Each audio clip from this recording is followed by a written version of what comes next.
माळेगाव नगरपंचायतीची निवडणूक प्रथमच पार पडत असल्यानं खरं तर स्थानिक ठिकाणी एक उत्साहाचं वातावरण आहे। खरं तर माळेगाव म्हटलं की माळेगावची ग्रामपंचायत होती, मात्र आता ती नगरपंचायतीमध्ये त्याचं रूपांतर झालंय। याला देखील काही काळ विरोध होता, मात्र तो विरोध मावळून खरं तर अजित पवारांनी ही नगरपंचायत केली आणि पहिल्यांदा याची निवडणूक पार पडत आहे। माळेगावमध्ये सातत्यानं तावरे विरुद्ध पवार असा संघर्ष आपल्याला पाहायला मिळाला आहे आणि संपूर्ण महाराष्ट्राने तो संघर्ष कायम पाहिलाय। आता ही माळेगावची निवडणूक तावरे विरुद्ध पाहायला मिळणार आहे आणि या संदर्भात बातचीत करण्यासाठी आपल्यासोबत आहेत रंजन तावरे, जे की माळेगाव कारखान्याचे माजी चेअरमन आहेत। काका, गेल्या अनेक वर्षांपासून पवार विरुद्ध तावरे असा संघर्ष तुम्ही नेहमी करत आलात। माळेगाव कारखान्यालाही तुम्ही पवारांना घाम फोडला आहे, संपूर्ण महाराष्ट्राने पाहिलं। मग असं असताना माळेगाव नगरपंचायतीची निवडणूक पहिल्यांदा पार पडत आहे, काय प्रयोजन असणार आहे? कुठले मुद्दे घेऊन तुम्ही लोकांसमोर जाणार आहात? जागावर आमचे उमेदवार 17च्या 17 जागासाठी भारतीय जनता पक्षाच्या माध्यमातून 17 उमेदवार नगरसेवकासाठी अधिकचे लोक आमच्याकडे अर्ज आहेत, परंतु 17च्या ठिकाणी चांगले उमेदवार देऊ आणि नगराध्यक्षासाठी सुद्धा आमच्याकडं अनेक लोकांच्या मागण्या आहेत, त्याच्यातही सक्षम उमेदवार देऊन ही निवडणूक आम्ही निश्चितपणे जिंकू, हा विश्वास मला या ठिकाणी आहे। खरं तर माळेगावची निवडणूक ही नगरपंचायत म्हणून पहिल्यांदा होते, मग असं असताना स्थानिक वर्चस्वासाठी ही निवडणूक होते अशी चर्चा आता लोकांमध्ये रंगू लागली। कसं बघताय सगळ्याकडे तुम्ही? माळेगावचा विकास, सर्वसामान्य नागरिकांना मिळणाऱ्या सुविधा आणि त्याच्यासाठी त्याला कुठं जावं लागू नये आणि त्याच्या सगळ्या सुविधा नगरपंचायतीमधील त्याला मिळाव्यात, अशा पद्धतीनं आमचं काम माळेगाव नागरिकांच्यासाठी असेल। गेले 30-35 वर्ष माळेगावच्या सामान्य माणसानं मला निश्चितपणे स्वीकारलेलं आहे आणि त्याच्यातून गेल्या झालेल्या 30-35 वर्षाच्या सरपंचाच्या सगळ्या निवडणुका तुम्हाला ज्ञात आहेत। प्रत्येक वेळेला आम्ही आमच्याच विचाराचा सरपंच करत असायचो।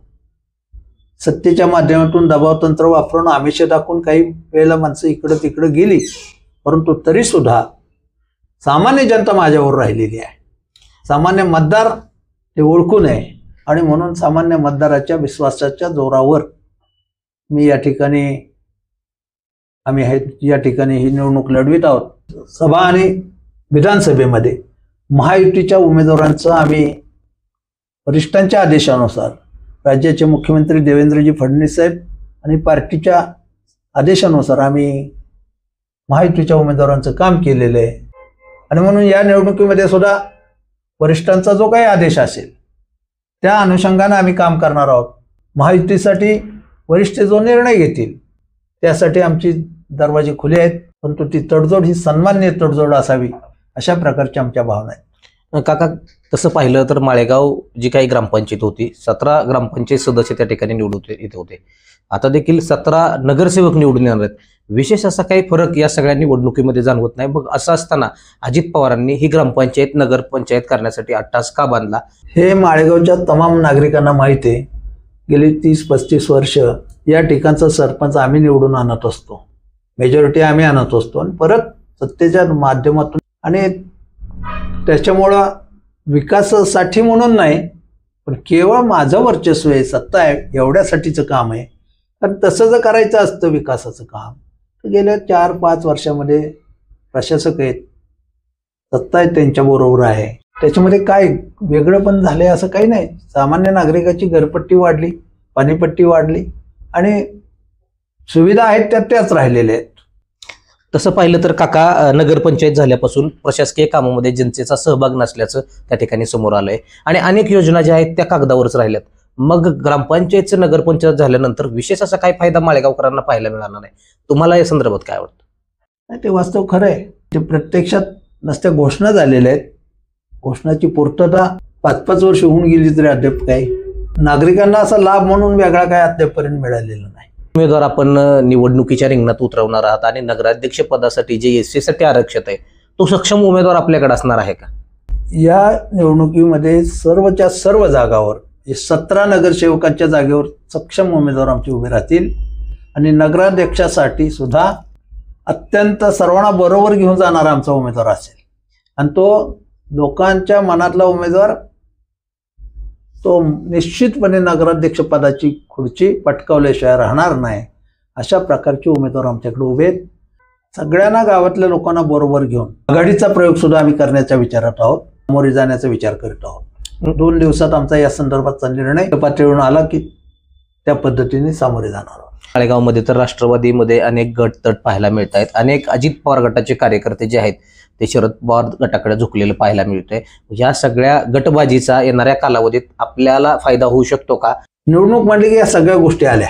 स्पर्धा आली, स्पर्धेत एकाला तिकीट मिळणाऱ्या दुसऱ्याला मिळणार नाही, नाराजी, गटबाजी, ह्या सगळ्या निवडणुकांमध्ये राज्यामध्ये आणि गावामध्ये प्रत्येक चालू असते. तो माळेगावकर नागरिकांना आमच्यावर विश्वास आहे आणि माझाही त्यांच्याबद्दल मला विश्वास आहे की निश्चितपणे आमच्याबरोबर विचाराबरोबर माळेगावचा सामान्य नागरिक राहील, हा विश्वास या निमित्तानं व्यक्त करतो. राज्यात पाहिलं तर भाजप आणि राष्ट्रवादी महायुतीमध्ये आहेत. असं असताना अनेक ठिकाणी राष्ट्रवादी अशी युती झालेली आहे. बारामतीमध्ये देखील राष्ट्रवादी एकत्रित लढणार असल्याच्या चर्चा आहेत. मग माळेगावमध्ये जर राष्ट्रवादीकडून काय प्रस्ताव आला तर आपली नेमकी भूमिका काय असणार आहे? वरिष्ठांचा महायुती म्हणून जो काही आदेश असेल वरिष्ठांचा, त्याच्यानुसार आमचे दरवाजे खुले असतील. इतर स्थानिक स्वराज्य संस्थांच्या निवडणुका देखील तोंडावर आहेत. मग असं असताना काका पुतण्या हे एकत्र आल्याचं चित्र त्या ठिकाणी पाहायला मिळतं. तुम्ही अनेक वर्षांपासून ह्या दोन्ही पवार काका पुतण्यांबरोबर संघर्ष केलाय. जर दोन्ही राष्ट्रवादी एकत्र आल्या तर याचा फटका भाजप म्हणून तुम्हाला बसू शकतो का? राष्ट्रवादीचे हे विभाजन अलीकडच्या काळात झालेलं आहे. यापूर्वीच्या सगळ्या निवडणुका राष्ट्रवादी एकत्र असताना त्यांना मी सामोरे गेलेलो आहे. मला फार मोठा काही फरक त्याच्यात वाटत नाही. त्याच्यामध्ये फूट पडली आणि आता हे दोन्ही पक्ष निवडणुकीच्या अनुषंगाने एकत्रित येत आहेत. तुम्हाला काय वाटतं? कारण हे दोन्ही पक्ष, लोकांमध्ये अशी चर्चा आहे की दोन्ही पक्ष एक आहेत. कसे पक्ष एक आहेत हे निश्चितच खरं आहे आणि याचे संकेत आमचे मार्गदर्शक आदरणीय चंद्रराव अण्णांनी ज्या दिवशी राष्ट्रवादी काँग्रेसचे 2 विभाग झाले त्या दिवशी सांगितले, त्यांचा 50-60 वर्षाचा राजकीय अनुभव विचारात घेऊन हा परिवार विभक्त होऊ शकत नाही, ते एकच आहेत, एकच राहणार आणि ते उभ्या महाराष्ट्रानं आता दिसायला लागलेले आहे. नगरपंचायत झाल्यापासून पिण्याच्या पाण्याचा प्रश्न देखील माळेगावमध्ये उद्भवतोय. अनेक ठिकाणी फुटलेले आहेत. असं असताना काही वस्त्यांवरती 2 दिवसाआड पाणी त्या ठिकाणी मिळत आहे. मग अजित पवारांनी नगरपंचायत केली, हा हट्टहास नेमका का होता त्यांचा? आणि मग नगरपंचायत होऊन देखील माळेगावचा तितक्या पटीत तेवढा विकास झाला नाही. त्यांचा हट्टहास एवढ्यासाठीच होता की गेल्या कित्येक वर्षामध्ये सातत्यानं आम्ही निवडून आणायचो, तिकडे जायचे, परत बदल घडवायचो आणि गेल्या 5 वर्षापूर्वी या माळेगावमध्ये राष्ट्रवादीची सत्ता असताना सरपंच पदासाठीचा सर्व कार्यक्रम आम्ही केला आणि भारतीय जनता पक्षाचा सरपंच 2.5 वर्ष माळेगावला त्यांनी काम केलं. त्यांच्याशिवाय कोणाची सत्ता राहू नये एकच उद्देशानं नगरपंचायत करण्यात आली. तशा प्रकारचा नगरपंचायतचा कोणताही ठराव ग्रामसभेने केला नव्हता, गावातल्या सदस्य मंडळींनी केलेला नव्हता. पंचायतीच्या प्रशासकाने हा ठराव केला आणि पाठवलाय. ही महाराष्ट्रातलं एकमेव उदाहरण असेल. कोणते जे मुद्दे आहेत माळेगावकरांसंदर्भात, जे मुद्दे घेऊन तुम्ही लोकांसमोर जाणार आहात? माणसांच्या, नागरिकांच्या विकासाच्या भूमिका, नागरिकांना दररोज जे काही लागतंय त्या सगळ्या सुविधा असतील, रस्ते असतील, गटरे, ड्रेनेज असेल, नागरी सुविधा केंद्र असतील, ज्येष्ठ मंडळींच्यासाठीचे विरंगुळा केंद्र असतील, त्या सगळ्या सुविधा पूर्णत्वाला नेण्यासाठी आम्ही कटिबद्ध आहोत. तसं पाहिलं तर माळेगाव कारखान्यामध्ये पवार विरुद्ध तावरे ही अत्यंत टोकाची लढत संपूर्ण महाराष्ट्राने पाहिली. या माळेगावच्या नगरपंचायतीच्या निवडणुकामध्ये अशी लढत त्या ठिकाणी पुन्हा एकदा परत महाराष्ट्राला पाहायला मिळणार का? हे तुम्हाला निकालाच्या दिवशीच कळल्याशिवाय राहणार नाही. आमचे लोक कामाला लागलेले, काम चालू झालेलं आहे. लोकांच्या जनमत चाचणी घेतल्यानंतर जनमतामध्ये निश्चितपणे लोकांची मानसिकता आहे की आमच्यावर राहण्याची आणि उमेदवारांची अंतिम फायनल झाल्यानंतर त्याला अधिक वेग आल्याशिवाय राहणार नाही. आणि माळेगावची निवडणूक ही तुम्हाला एक आगळी वेगळी निवडणूक, अटीतटीची निवडणूक होऊन आमचा नगराध्यक्षाने बहुमताने आम्ही त्या ठिकाणी असू, हे लवकरच तुम्हाला पाहायला मिळेल. अनेक वर्षांपासून माळेगाव ग्रामपंचायतीवर तुमची सत्ता होती. साधारणतः किती वर्ष तुमची सत्ता होती? कशा पद्धतीने तुमच्या माध्यमातून सरपंच त्या ठिकाणी निवडून आणले? 95ला सुरुवातीला माळेगाव ग्रामपंचायतीवर भगवा फडकवण्याचं काम दीपक तावरे यांना सरपंच करून राज्याचे तत्कालीन मुख्यमंत्री मनोहरपंत जोशी यांनी माळेगाव नगरपंचायतवर भगवा फडकवला होता. माळेगाव कारखान्याच्या गळीत हंगामासाठी आले होते. अशा पद्धतीनं हे नवीन नाही, आत्तापर्यंत जेवढे सरपंच झाले ते सगळे सरपंच करताना आमच्या विचारातूनच झालेले आहेत.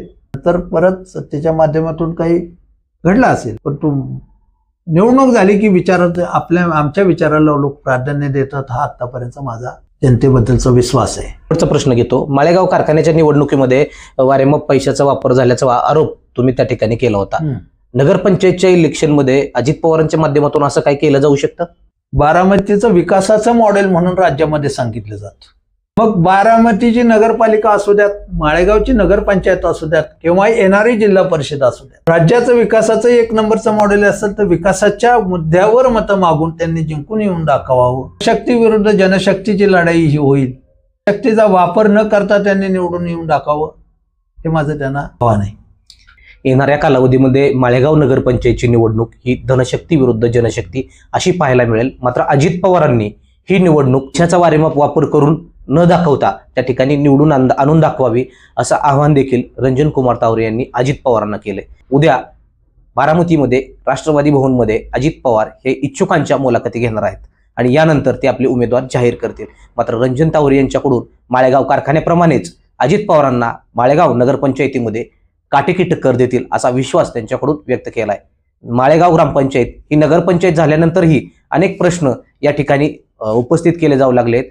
प्रशासक असताना विशेष असा काही परिणाम या नगरपंचायतीमध्ये पाहायला मिळाला नाही. विशेष अशी विकासाची कामं त्या ठिकाणी पाहायला मिळाली नाहीत. यामुळं येणाऱ्या कालावधीमध्ये माळेगाव नगरपंचायतीवर नेमकी कुणाची सत्ता राहणार आहे हे पाहणं महत्त्वाचं ठरणार आहे. तूर्तास इथेच थांबू. धन्यवाद.